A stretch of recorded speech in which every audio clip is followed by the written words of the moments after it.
یہ داستان اس زمانے کی ہے جب بغداد علم و عرفان کا گہوارہ سمجھا جاتا تھا۔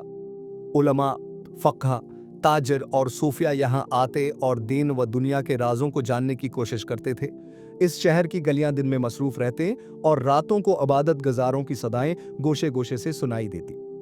اسی بستی میں ایک نیک دل آدمی رہتا تھا جس کا نام عبد الرحمن بن عبداللہ تھا۔ یہ واقعہ اسی عبد الرحمن بن عبداللہ کے حالاتی زندگی اور اللہ کی شانی مدد سے جڑا ہوا ہے۔ کہانی ذرا طویل ہے، لیکن اس میں ایسے کئی موڑ آئیں گے جو دلوں کو جھنجھوڑ کر رکھ دیں گے اور اللہ پر توکل اور اعتماد کا نیا سبق دیں گے۔ عبد الرحمن بن عبداللہ کا تعلق ایک غریب گھرانے سے تھا، لیکن اس کی تربیت بڑے نیک ماحول میں ہوئی تھی۔ اس کے والد عبد اللہ مزدوری کرتے تھے، مگر اللہ کے نام پر دستی سوال پھیلانے کے بجائے سخت محنت کو ترجیح دیتے تھے۔ جب عبد الرحمن بن عبداللہ چھوٹا تھا تو اس کے والد اسے اکثر ایک بات کی تاکید کیا کرتے تھے: بیٹا، جب بھی تنگی آ جائے یا کوئی بڑی مشکل سر پر آن پڑے تو صرف ایک ہی دروازے پر دستک دینا، اور وہ ہے اللہ کا دروازہ۔ اسی نصیحت نے عبد الرحمن بن عبداللہ کے دل میں ایمان کی گہری جڑیں جما دے۔ بچپن سے وہ نماز کا پابند تھا، دل کا صاف اور اللہ کی طرف رجوع کرنے والا انسان تھا۔ کسی ضرورت یا تکلیف کے وقت دوسروں کے آگے ہاتھ پھیلانے کے بجائے اپنے رب کے آگے جھولی پھیلا دیا کرتا تھا۔ یوں زندگی کے چھوٹے بڑے امتحانات اس نے صبر اور دعا کے ساتھ ہی سر کیے۔ یہاں یہ یاد رکھنا ضروری ہے کہ ہماری شریعت میں ہمیشہ انبیاء کرام علیہم السلام کو بھی سب سے پہلے اللہ ہی کی طرف رجوع کرنے کا حکم ملا۔ جیسے حضرت یونس علیہ السلام نے مچھلی کے پیٹ میں رہتے ہوئے اللہ ہی کو پکارا اور اللہ نے انہیں اس مصیبت سے نجات عطا فرمائی۔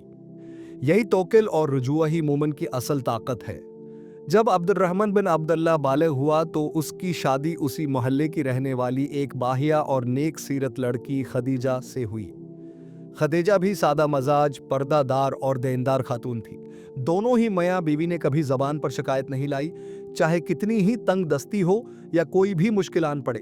ان کی آپس کی ہم آہنگی، الفت اور توکل ان کے گھر کو ایک چھوٹا سا جنت کا نمونہ بنا دیتی تھی۔ شادی کے بعد گھر کی کفالت کا بوجھ بڑھا تو عبد الرحمن بن عبداللہ نے شہر کے مختلف بازاروں میں مزدوری کرنے کا فیصلہ کیا۔ کبھی سامان ڈھوتا، کبھی کھیتی باڑی میں ہاتھ بٹاتا، تو کبھی کسی تاجر کے لیے گودام سے مال نکال کر دکان تک لے جاتا۔ محنت کے عوض جو بھی تھوڑا بہت معاوضہ ملتا، اسی سے دونوں میاں بیوی اپنا گزر بسر کر لیتے۔ یوں وقت گزرتا رہا اور کچھ سالوں میں اللہ نے انہیں ایک بیٹے سے نوازا۔ گو کہ معاشی حالات زیادہ بہتر نہ ہو سکے، لیکن خوشیوں میں اضافہ ضرور ہو گیا۔ چند برس اور گزرے تو عبد الرحمن بن عبداللہ کی بیوی خدیجہ ایک ایسی بیماری میں مبتلا ہوئی جس میں اسے تیز بخار اور مستقل کمزوری رہنے لگی۔ شروع میں تو کچھ گھریلو ٹوٹکوں سے خدیجہ کی طبیعت سنبھل جاتی تھی، لیکن اب کیفیت بگڑنے لگی۔ عبد الرحمن بن عبداللہ اسے شہر کے مشہور حکیم کے پاس لے گیا۔ حکیم صاحب نے اچھی طرح معائنہ کیا اور چند قیمتی دوائیں تجویز کی۔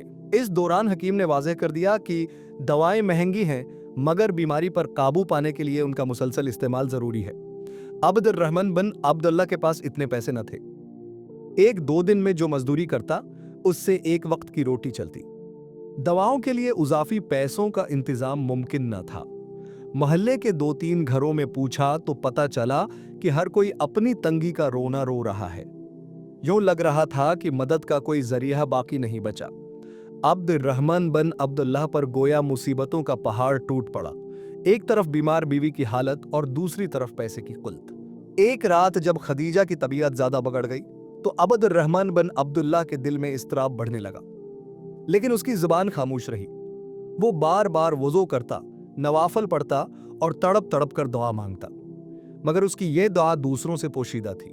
نہ تو وہ بلند آواز میں کوئی ذکر کر رہا تھا، نہ ہی کوئی شور شرابہ تھا، بس آنسو تھے اور دل کی گہرائی سے نکلی ہوئی التجا۔ اس رات گھر کے صحن میں چاند کی مدھم روشنی پھیلی ہوئی تھی۔ خدیجہ اندر کمرے میں بخار سے تپ رہی تھی اور پاس پڑا 3.5 سال کا بیٹا سو چکا تھا۔ عبد الرحمن بن عبداللہ وضو کر کے جائے نماز پر بیٹھ گیا۔ اس نے آنکھوں میں آنسوں بھرے آسمان کی طرف دیکھا اور دل ہی دل میں کہنے لگا: یا اللہ، میری زبان پہ لفظ کم ہے، مگر تو میرے دل کا حال جانتا ہے۔ میں تیری ذات کے سوا کسی سے امید نہیں رکھتا۔ मेरे पास कुछ नहीं बचा, लेकिन तेरे खजानों में कोई कमी नहीं। मेरी मदद फरमा और मुझे हलाल रिज्क के वसीले से ये मुश्किल दूर करने की तौफीक अता कर। अब्दुर्रहमान बिन अब्दुल्लाह सजदे में गिरकर रो रहा था। उसकी सस्कियां धीमी थीं, मगर रोते रोते उसने रात का काफी हिस्सा गुजार दिया।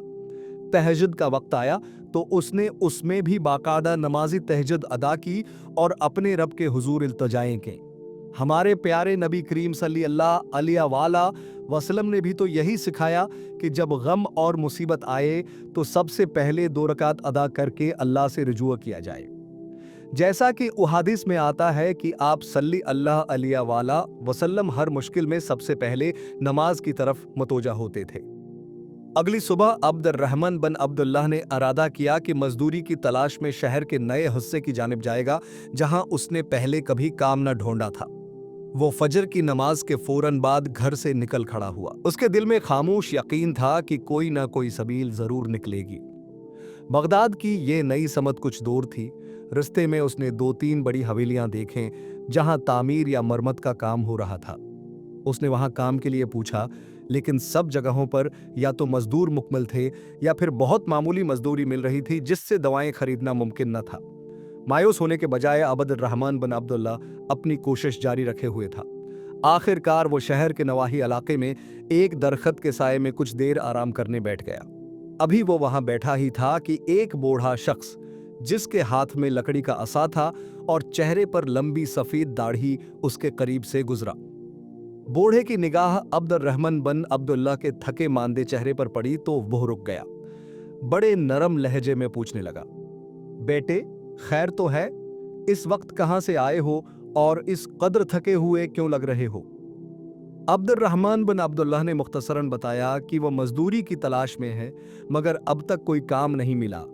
बूढ़े ने कहा, मेरे पास एक छोटा सा बागीचा है जिसकी सफाई, खाद डालने और कुछ देखभाल की जरूरत है। अगर तुम राजी हो तो मेरे साथ चलो। अब्दुर्रहमान बिन अब्दुल्लाह के लिए ये बात गोया गैबी मदद थी। वो फौरन खड़ा हुआ और बूढ़े के साथ हो लिया। बूढ़े का नाम शेख अब्दुल करीम था।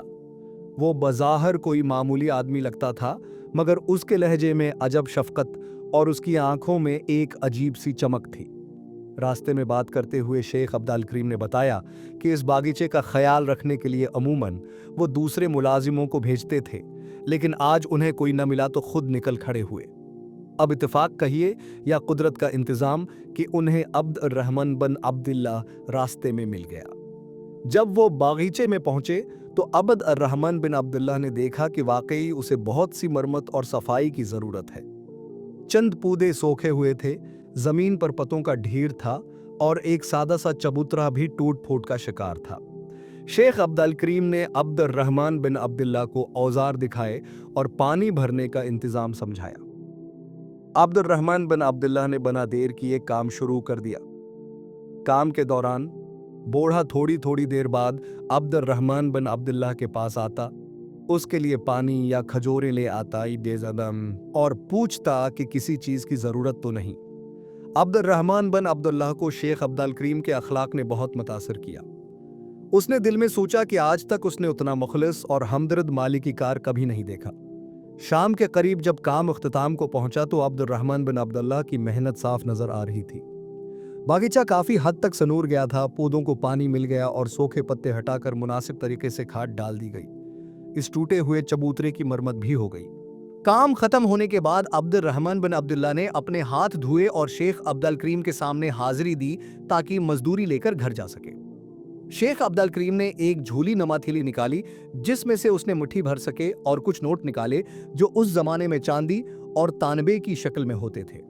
उसने वो सारा अब्दुर्रहमान बिन अब्दुल्ला की हथेली पर रख दिया। अब्दुर्रहमान बिन अब्दुल्ला ने हचकचाते हुए देखा तो उसे लग रहा था कि ये मेहनताना कुछ ज्यादा ही है, क्योंकि इतने पैसों में तो वो महीने भर की जरूरत पूरी कर सकता था। वो बूढ़े से गौया हुआ, बाबा जी, इतने पैसे तो मेरी मेहनत से कहीं ज्यादा हैं, मैंने सिर्फ एक दिन का काम किया है। शेख अब्दुल करीम ने मुस्कुराकर जवाब दिया, बेटे, ये मेरी खुशी है कि मैं तुम्हारी जरूरत का कुछ हिस्सा पूरा कर सकूं। देखो, अल्लाह ने मुझे बहुत नवाजा है। अगर तुम्हें मेरी इस दी हुई मजदूरी ज्यादा लग रही है तो समझ लो कि ये अल्लाह की तरफ से तुम्हारे लिए एक तहफा है। अब्दुर्रहमान बिन अब्दुल्लाह की आंखों में आंसू आ गए। उसे अपना रात वाला सजदा याद आया, जब वह रो रो कर अल्लाह से दुआ मांग रहा था। वो खामोश होकर शेख अब्दुल करीम को देखता रहा, जो एक प्रासरार मुस्कुराहट चेहरे पर लिए खड़ा था। लगता था जैसे उसे मालूम हो कि अब्दुर्रहमान बिन अब्दुल्लाह किस परेशानी से गुजर रहा था। अब्दुर्रहमान बिन अब्दुल्लाह ने शुक्रिया अदा किया और तेजी से घर की तरफ रवाना हुआ। उसका पहला काम यह था कि खदीजा के लिए हकीम साहब की बताई हुई महंगी दवाएं खरीद सके। शहर के मरकजी बाजार के हकीम खाने से उसने दवा ली, फिर राशन की चंद इशिया भी ले लें और कुछ रकम घर की दूसरी जरूरियात के लिए रख छोड़ी। घर पहुंचा तो खदीजा की हालत अब भी खराब थी, लेकिन दुआ और खाने पीने के मुनासिब इंतजाम ने उसे बड़ा हौसला दिया। अब्दुर्रहमान बिन अब्दुल्लाह ने उसे सारी रोदात सुनाई तो खदीजा की आंखों में भी तुश्कर के आंसू भर आए। उसने कहा, देखा अब्दुर्रहमान बिन अब्दुल्लाह, हमारा रब कभी अपने बंदों को अकेला नहीं छोड़ता, हमें मायूस नहीं होना चाहिए। अब्दुर्रहमान बिन अब्दुल्लाह के दिल में ईमान की ताजगी पैदा हुई। इसका बेटा एक तरफ खेल रहा था और बेखबर था कि वालिदैन पर किया आजमाइश गुजरी है, मगर घर का माहौल बदल गया। वो जो कल तक सोगवार सा था, आज उम्मीद की रोशनी से मनूर हो गया। अगले दिनों में खदीजा ने बाकायदा दुआ ली और थोड़ा सा बेहतर खाना भी खाने लगी। आहिस्ता आहिस्ता उसका बुखार उतरने लगा और जिस्म में जान वापस आने लगी। हकीम साहब ने बताया कि अगर दुआ जारी रखी गई तो इंशाअल्लाह वो बिल्कुल सेहत याब हो जाएगी। अब्दुर्रहमान बिन अब्दुल्लाह अब पहले से ज्यादा मेहनत करता, कभी पुराने शहर के बाजारों में तो कभी नए इलाकों में, ताकि अपनी बीवी के इलाज के अखराजात और घर के खर्च उठा सके। लेकिन एक बात उसने महसूस की कि जिस दिन से उसने तहज्जुद के सजदे में गिरकर खामोश दुआ की थी, उसके मामलात कदरे आसान हो गए थे। कभी उसे तवक्को से ज्यादा मजदूरी मिल जाती, कभी कोई पुराना मकरूज आकर कर्ज लौटा देता। यूं उसे एहसास हुआ कि अल्लाह ताले बंदे की नीयत और यकीन को बेमूल नहीं जाने देता। चंद हफ्ते गुजरे तो खदीजा की सेहत काफी हद तक संभल गई। एक रोज अब्दुर्रहमान बिन अब्दुल्लाह को ख्याल आया कि वो शेख अब्दुल करीम नामी बूढ़े का शुक्रिया अदा करे, जिनकी वजह से उसे पहली बड़ी मदद मिली थी। उसने पहले ही दिन रकम वापस करने की पेशकश की थी, लेकिन शेख अब्दुल करीम ने कबूल न की। अब अब्दुर्रहमान बिन अब्दुल्लाह के पास इतने पैसे तो न थे कि पूरे लौटा सके, लेकिन वो एक छोटा सा तहफा या कुछ फल ले जाकर उनकी खिदमत में पेश करना चाहता था। इस दिन वो सुबह सुबह उसी बागीचे की तरफ चल दिया जहां उसने पहले काम किया था। वहां पहुंचकर उसने शेख अब्दुल करीम को आवाज दी, मगर कोई जवाब ना आया। बाग के अंदर गया तो बाहर से ताला लगा हुआ था। आसपास के लोगों से पूछा तो पता चला कि शेख अब्दुल करीम यहाँ महीने में 1 या 2 बार आते हैं, बाकी दिनों में शहर में अपनी बड़ी हवेली में रहते हैं। उसने कुछ कोशिश की कि उनकी हवेली का पता चल जाए, लेकिन लोगों को ज्यादा इल्म न था। अब्दुर्रहमान बिन अब्दुल्लाह वापस लौट आया, मगर उसके दिल में शौक था कि किसी तरह बूढ़े से मिलकर उसका शुक्र अदा करे। उसने जब भी कोशिश की, कामयाबी न मिली। 1-2 बार दोबारा बागीचे के रास्ते पर गया, मगर बूढ़े का कोई सुराग न मिला। यूं बाल आखिर वो कोशिश तर्क करके अपनी रोजमर्रा जिंदगी में मसरूफ हो गया। कुछ महीने बाद एक बार फिर खदीजा को हकीम की दवाओं की जरूरत पड़ी। अब्दुर्रहमान बिन अब्दुल्लाह उसी मरकजी बाजार के हकीम के पास गया। वहां उसने एक जरा अमीर पोश शख्स को देखा, जो हकीम साहब से किसी नुस्खे की बाबत पूछ रहा था। बातों बातों में मालूम हुआ कि ये शख्स शेख अब्दुल करीम के खानदान का फर्द है। अब्दुर्रहमान बिन अब्दुल्लाह ने चौंक कर पूछा कि क्या ये वही शेख अब्दुल करीम हैं जिनका शहर के नवाह में एक बागीचा है। इस शख्स ने तस्दीक की और बताया कि शेख अब्दुल करीम तो कई बरस पहले इंतकाल कर चुके। अब्दुर्रहमान बिन अब्दुल्लाह ये सुनकर शिद्दत रह गया। उसने हैरत से पूछा, ये आप क्या कह रहे हैं? मैं तो कुछ महीने पहले खुद उनके साथ इस बागीचे में काम कर चुका हूं। वो तो बिल्कुल सेहतमंद और जिंदा थे। इस शख्स ने बाकायदा कसम खाकर बताया कि इस खानदान के बड़े यानी शेख अब्दुल करीम का इंतकाल कम अज कम 1 साल पहले हो चुका है और उसी बागीचे की देखभाल के लिए खानदान के दूसरे लोग ही जाते हैं। अब्दुर्रहमान बिन अब्दुल्लाह को यूं लगा जैसे किसी ने उसे बेयकीनी की हैरत में मुब्तला कर दिया हो। उसे याद आया कि बूढ़ा शख्स वाकई जरा प्रासरार सा था और उसकी बातों में भी एक अजीब सी रूहानी तासीर थी। जब अब्दुर्रहमान बिन अब्दुल्लाह ने घर आकर ये वाक़या खदीजा को सुनाया तो उन दोनों के दिल कांप उठे। खदीजा ने कहा, अल्लाह बेहतर जानता है, शायद वो कोई अल्लाह वाले थे जो तुम्हें मुश्किल वक्त में सहारा देने के लिए भेजे गए, या शायद ये अल्लाह ने फरिश्ते की सूरत में कोई बंदा भेज दिया हो ताकि तुम्हारी मदद हो जाए। बात चाहे कुछ भी हो, दोनों ने उस वाक़े को अल्लाह का खास करम ही समझा। उन्हें पुख्ता यकीन हो गया कि जब इंसान नीयत साफ रखता है, दुआ मांगता है और सिर्फ अल्लाह ही से तौक़ा रखता है तो अल्लाह ऐसे ज़राया फ़राहम कर देता है कि अक़ल हैरान रह जाती है। इस वाक़ये ने अब्दुर्रहमान बिन अब्दुल्लाह की ज़िंदगी में इनकलाब बर्पा कर दिया। अब वो पहले से ज़्यादा सच्चाई, अखलास और मेहनत का रास्ता अख्तियार करता। इसके दिल में ये बात रच बस गई कि हर कामयाबी और हर मुश्किल का हल अल्लाह ही के हाथ में है। उसने कभी भी 2 वक्त की रोटी के लिए शुक्वा न किया। दिन को जी तोड़कर मजदूरी करता और रात को बारगाही अलही में खामोश दुआ के जरिए रब से मुनाजात करता। इधर खदीजा भी अपनी सेहत पर अल्लाह का शुक्र अदा करती और बाकी मोहल्ले की ख्वातीन के साथ मिलकर कभी यतीमों की मदद करती, कभी महताजों के घरों में खाने का इंतजाम कर देती। दोनों मियाँ बीवी किसी को दिखावे के तौर पर कुछ न बताते और न ही ज्यादा जाहिरदारी करते, बस खामोशी से नेकी करके खुशी महसूस करते। वक्त गुज़रा, अल्लाह ने उन पर अपनी रहमतें बरसाईं। अब्दुर्रहमान बिन अब्दुल्लाह को आहिस्ता आहिस्ता मुख्तलिफ लोगों की जानिब से अच्छे मौक़े मिलने लगे। किसी ताजिर ने उसे मुस्तकिल मुलाजमत दे दी, किसी ने उसके हुस्न अखलाक से मुतासर होकर इजाफी आमदनी का वसीला फराहम किया। यूं घर की हालत बेहतर होती गई और खदीजा पूरी तरह सेहतमंद हो गई। ये दास्तान सिर्फ अब्दुर्रहमान बिन अब्दुल्लाह के सफ़री ज़िंदगी की झलक नहीं, बल्कि ये इस खामोश दुआ की ताकत का सबूत है जो एक मोमिन के दिल से निकलती है। जब एक बंदा रात की तन्हाई में आंसू भरी आंखों और टूटे दिल के साथ अल्लाह को पुकारे तो अल्लाह उसके लिए आसमान व ज़मीन के पर्दों के पीछे ऐसे इंतज़ाम करता है जिनकी हम शायद ज़ाहिरी आंखों से तालील नहीं कर सकते। हमें हज़रत इब्राहीम अलैहिस्सलाम का वाक़या भी याद रखना चाहिए कि आग जैसी बड़ी आजमाइश में डाले गए, लेकिन अल्लाह ने उन्हें उससे बचाकर अपनी कुदरत का सबूत दिया। उसी तरह जब बंदा अल्लाह के आगे सिर झुका देता है तो वो आग को ठंडा कर देना भी चाहे तो कर देता है। ऐ पढ़ने वाले, ये कहानी हमें याद दिलाती है कि अल्लाह ही की ज़ात असल सहारा है, उसे कभी फरामोश नहीं करना चाहिए। तौक्ल और यकीन बंदे की क़ूत हैं। अगर यकीन पख्ता हो तो अल्लाह राहें खोल देता है। दुआ की तासीर ज़ाहिरी आवाज़ या अल्फाज पर मुनहसर नहीं, असल चीज़ दिल का इखलास है। मखलूक के आगे दस्ती सवाल से बचना चाहिए, मगर अगर इंसान मजबूर भी हो तो मदद के लिए अल्तजा सिर्फ अल्लाह से करे। अल्लाह के बंदे मुख्तलिफ रूप में हमारी ज़िंदगियों में आते हैं, कभी हम उन्हें पहचान सकते हैं, कभी नहीं। याद रखें कि रोने वाले के आनसों के पीछे एक खामोश फरियाद होती है और खालिक़ कायनात इस खामोश आह को भी सुनता है।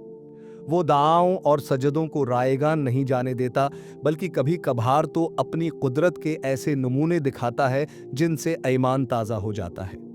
यूं अब्दुर्रहमान बिन अब्दुल्लाह की दास्तान हमें सिखाती है कि खुदा की राह में खो जाने वाले को कभी परेशानी में तन्हा नहीं छोड़ा जाता। गैब के दरवाजे ऐसे खुलते हैं कि इंसान की अक्ल दंग रह जाती है। अगर आपकी ज़िंदगी में भी मुश्किलात हैं तो घबराने के बजाय खामोशी से अल्लाह के हुजूर झुक जाएं। ज़बान पे चाहे अल्फाज कम हों, दिल की सदाएं अर्श तक पहुंच सकती हैं। यही है उस कहानी का असल पैगाम। खामोश दुआ भी आसमान की वसातों तक जाती है और अल्लाह की मदद उसी तरह इंसान को ढूंढ निकालती है जिस तरह अब्दुर्रहमान बिन अब्दुल्लाह को मिली थी। अस्सलामु अलल मुरसलीन वल्हम्दुलिल्लाहि रब्बिल आलमीन।